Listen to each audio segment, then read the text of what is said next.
Um, Good morning, everybody.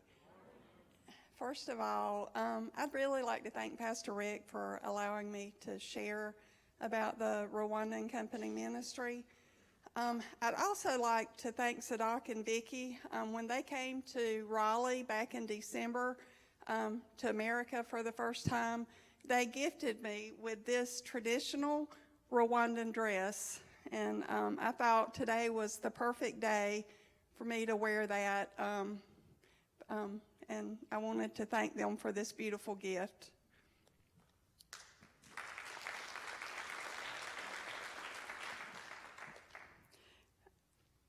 When Pastor Rick asked me to share about the Rwandan ministry, I began to pray and ask God, what he wanted me to share. And as I prayed, there were two things that really surfaced on my heart. The first thing that I wanted to tell you about and why it's important, because I was touched when Miss Carolyn Weeks spoke the other day on Heritage Bible College, and she shared her heart about the ministry and how the ministry impacted her. It helped me to see that ministry through different eyes. To know how it touched her heart, it just opened my eyes to that ministry in a way it had never done before. And so as I prayed, I thought, I'm going to share how Rwanda Company ministry has impacted me, and I hope in doing so, it will open your eyes and your heart the way that did when Miss Carolyn spoke. I'm going to take you back for a few years. When I was a little girl, my family, I'm going to probably play with my glasses the whole time. When I was a little girl, my family didn't attend church. We didn't go to church anywhere growing up. And that was back in the day when we had a Bible teacher at school. I remember every week the Bible teacher would ask, she would say, how many people here attended church on Sunday? Well, everybody would raise their hand except for me, and there was one little boy. And we were the only ones week after week that didn't get to raise our hand. And I remember feeling embarrassed. I felt humiliated because I couldn't raise my hand. I had such a longing to be part of a church. And that just really had an effect on my heart. Thankfully, when I was in the 8th grade, my mom got saved. We started going to the Benson Pentecostal Holiness Church.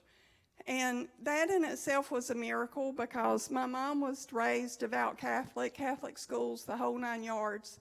So for us to end up in a Pentecostal-based church was an absolute miracle. There was one service at this church that I will never forget.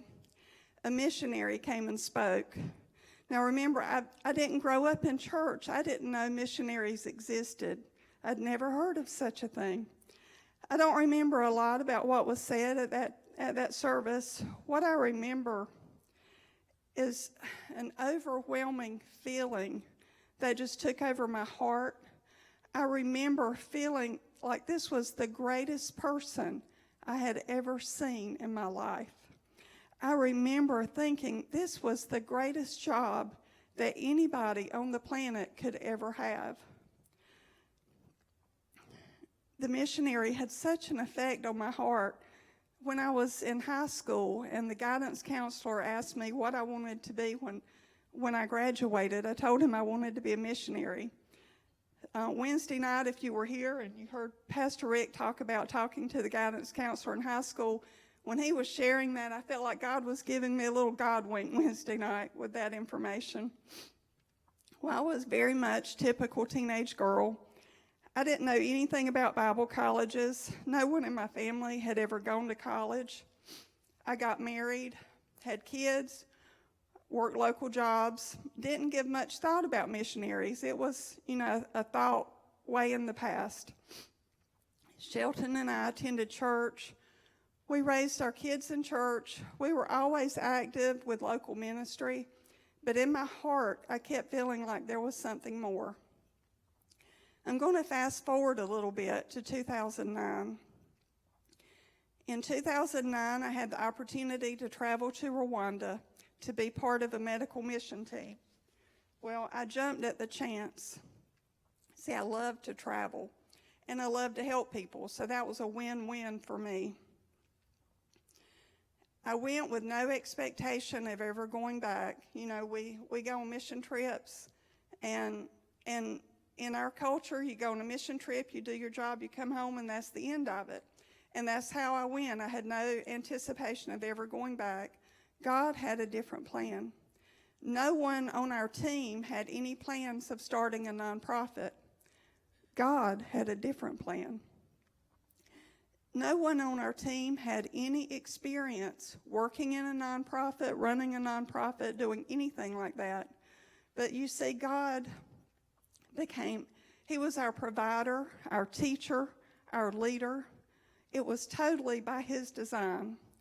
You see, God put things in place for this nonprofit to be created. Over the years, the ministry has grown. Even during COVID, when across America, thousands of nonprofits folded, Rwanda Company continued to grow. We are currently operating 3 sewing schools, 1 shoemaking school. We have around 60 children that we sponsor in schools. We help families become independent with goats, hens, or other means whereby they can learn to support themselves. We help widows, orphans, and the disabled.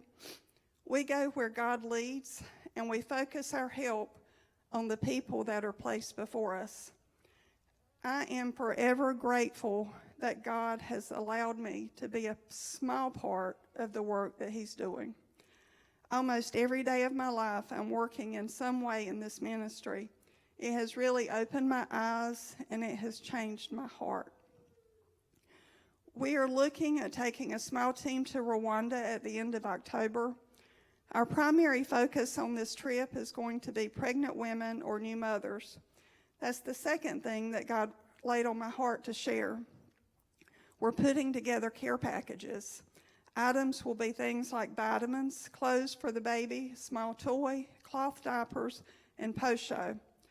Posho is a nutrient-dense food. It's made up of several grains, and it helps these women to have the nutrition they need so that they can have their milk so they can feed the baby. A few years ago, I was in Rwanda. I was visiting a family, and they had just had a new little baby girl. And we went there, and the mom was laying on a straw mat on the ground, and I mean literally on the dirt ground with no mattress, straw mat, her and the baby. The little girl's name was Leah. And we went there. We had no idea that anything was wrong. We were visiting. We were socializing. We were enjoying the day. We were told the mom didn't feel that mom was tired. So we didn't stay long. We left and, went about our way. We found out the next day that baby Leah passed away. You see, the dad, he couldn't find enough work to buy food to feed his family. The mom couldn't produce her milk, and the baby died.